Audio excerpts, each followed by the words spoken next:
Acts 24:17-21. After an absence of several years, I came to Jerusalem to bring my people gifts for the poor and to present offerings. I was ceremonially clean when they found me in the temple courts doing this. There was no crowd with me, nor was I involved in any disturbance, but there are some Jews from the province of Asia who ought to be here before you and bring any charges if they have anything against me. Or these who are here should state what crime they found in me when I stood before the Sanhedrin, unless it was this one thing I shouted as I stood in their presence.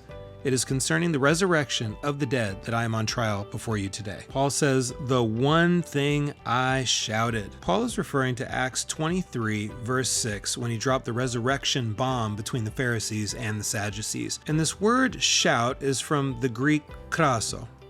It means to call out, to yell, to shout, to exclaim, and it kind of sounds like our word crazy. Paul only shouts this once, but let's trace back and listen to all the shouting Paul heard leading up to this moment. Because it all starts in Asia, back in Acts chapter 19, specifically in the city of Ephesus, the 7 sons of Sceva are getting beaten and shamed by an evil spirit, and the town is so awestruck by what happened that they confess their belief in witchcraft and sorcery and have a big bonfire with all their magical paraphernalia. The problem for Paul is that there's such a huge business in selling that stuff that they are very angry and they respond in kind. A silver shrine maker named Demetrius riles up the crowd against Paul, and in Acts 19:28, the mob shouts, "Kraso, great is Artemis." Later in verse 32, the crowd turns into a frenzy, and some were shouting "Kraso," one thing, and others are screaming something else. Then in verse 34, it says when they realized he was a Jew, they all shouted "Kraso" in unison for about 2 hours, "Great is Artemis of the Ephesians."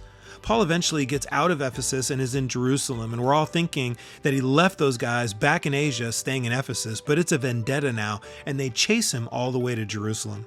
We see it in Acts chapter 21, verse 28. It says, Jews from the province of Asia saw Paul at the temple, and they stirred up the whole crowd and seized him, shouting, "Kraso, fellow Israelites, help us. This is the man who teaches everyone everywhere against our people." And then finally, in that same chapter in verse 36, the crowd that followed kept shouting, "Kraso, get rid of him." Paul is mostly cool-headed throughout his journeys. He gets mad a couple times, probably lost his temper a few, but we only get one shout, one krazo. And if I'm going to shout one thing this whole time after being shouted at for years by this group, it's going to be that I believe in the resurrection, and specifically that Jesus is the prophesied Messiah. From Moses to Malachi, he is Lord, Son of God, Maker, Ruler, and Redeemer. So yeah, Paul gets a hall pass for one shout, not from spite or vengeance or even vindictiveness, but from faith. He got one kraso.